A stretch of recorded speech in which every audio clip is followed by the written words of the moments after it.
சென்னை தரமணியில் உள்ள பாலிடெக்னிக் வளாகத்தில் பீகாரைச் சேர்ந்த மூவர் படுகொலை செய்யப்பட்ட வழக்கில் கௌரவ்குமார் மற்றும் அவரது 2 வயது குழந்தையின் உடல்கள் ஏற்கனவே கண்டெடுக்கப்பட்ட நிலையில் தற்போது கௌரவின் மனைவி முனிதாவின் உடலையும் போலீசார் பெருங்குடி குப்பை கிடங்கிலிருந்து மீட்டுள்ளனர்.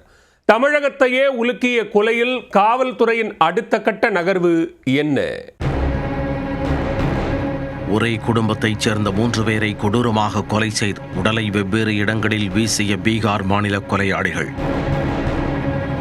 வேலை கேட்டு வந்த ஒரே மாநிலத்தைச் சேர்ந்த தம்பதிக்கு தங்க அடைக்கலம் கொடுத்து கணவன் கண் எதிரே மனைவியிடம் பாலியல் சீண்டலில் ஈடுபட்டவர்கள் அவர்களது கை குழந்தையையும் இரும்பு ராடால் அடித்துக் கொன்றுள்ளனர்.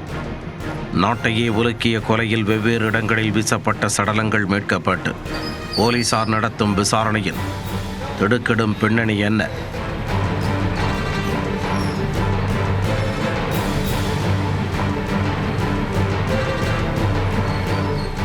சென்னை அடையாறு இந்திரா நகர் 1வது அவென்யூவில் உள்ள அடுக்குமாடி குடியிருப்புக்கு கீழே கடந்த 25ஆம் தேதி அதிகாலை சாக்கு மூட்டைக்குள் இளைஞர் ஒருவர் சடலமாக இருந்தது கண்டுபிடிக்கப்பட்டது.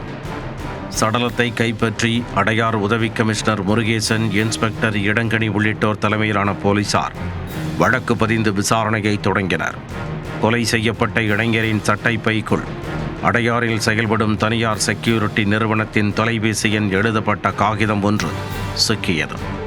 அதை வைத்து குறிப்பிட்ட நிறுவனத்தில் விசாரித்த போது கொலையானவர் 24 வயதான கௌரவ்குமார் என்பதும் பீகார் மாநிலத்தைச் சேர்ந்தவர் என்பதும் உறுதியானது. பீகாரில் இருந்து பிழைப்பு தேடி மனைவி மற்றும் 2 வயது குழந்தையுடன் கௌரவ்குமார் சென்னை வந்துள்ளார். இதற்கிடையேதான் கௌரவ்குமார் சாக்கு மூட்டையில் சடலமாக மீட்கப்பட்டுள்ளார். அப்பொழுது அவரது மனைவி மற்றும் 2 வயது குழந்தை எங்கே சென்றார்கள் என போலீசாருக்கு சந்தேகம் எழுந்துள்ளது. இதற்கு நடுவே சிசிடிவி காட்சிகள் மூலம் சடலத்தை வீசிச் சென்ற பீகாரைச் சேர்ந்த சிக்கந்தர் என்பவரை போலீசார் அதிரடியாக கைது செய்தனர். அவர்களிடம் மேற்கொண்ட விசாரணையில் சென்னை அடையாறு போலீசார் அரண்டு போனார்கள். ஒரே மாநிலத்தைச் சேர்ந்தவர் என்பதால் மனைவி மற்றும் குழந்தையுடன் சென்று சென்னை தரமணி பாலிடெக்னிக் கல்லூரியில் வேலை பார்த்து வந்த சிக்கந்தரை சந்தித்து கௌரவ் வேலை ஏதாவது கிடைத்தால் வாங்கி கொடுக்கும்படி கூறியுள்ளார். அன்றிரவு பாலிடெக்னிக் வளாகத்தில் புதிதாக கட்டப்படும் கட்டடத்தில் கௌரவ்குமாரையும் அவரது மனைவி மற்றும் குழந்தையையும் சிக்கந்தர் தங்க வைத்தார். மேலும் வேலை கிடைக்கும் வரை அங்கேயே தங்கியிருக்குமாறும் அடைக்கலம் கொடுத்தார். இதற்கிடையே கடந்த 24ஆம் தேதி மதியம் சிக்கந்தர் தனது நண்பர்களான நரேந்திரகுமார், ரவீந்திரநாத் தாகூர் உள்ளிட்டோருடன் கௌரவ்குமார் தங்கியிருந்த இடத்திற்கு வந்துள்ளார். கும்பலாகச் சேர்ந்து மது அருந்தியவர்கள் போதை மயக்கத்தில் கௌரவின் மனைவியிடம் சில்மிஷத்தில் ஈடுபட்டுள்ளனர்.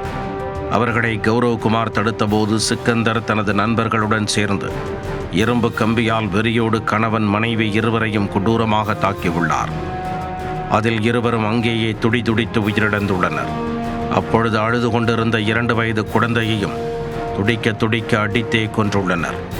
பின்னர் மூவரின் சடலங்களையும் தனித்தனி சாக்கு மூட்டையில் கட்டினார்கள்.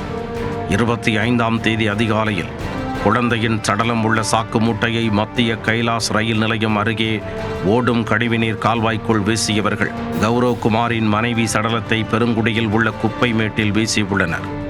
3வதாக கௌரவ்குமாரின் உடலை திருவான்மியூர் கடலில் வீசச் சென்றனர். ஆனால் இந்திரா நகர் 1வது அவென்யூவில் போகும்பொழுது சடலம் உள்ள சாக்கு மூட்டை கீழே விழுந்துவிட்டது. மீண்டும் அதை தூக்க முடியாமல் அங்கேயே போட்டுவிட்டு சிக்கந்தர் தனது நண்பர்களுடன் தப்பிச் சென்று விட்டார்.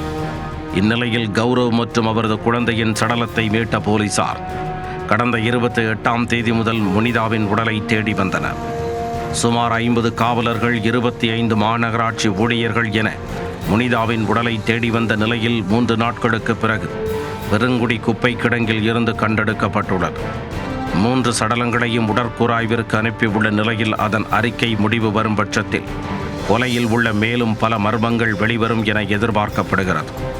மறுபுறம் அரக்க செயலில் ஈடுபட்ட பீகாரைச் சேர்ந்த சிக்கந்தர், அவரது நண்பர்கள் நரேந்திரகுமார், ரவீந்திரநாத் தாகூர், விகாஷ் உள்ளிட்ட 5 பேர் கைது செய்யப்பட்டு தொடர் விசாரணை மேற்கொள்ளப்பட்டு வருகிறது.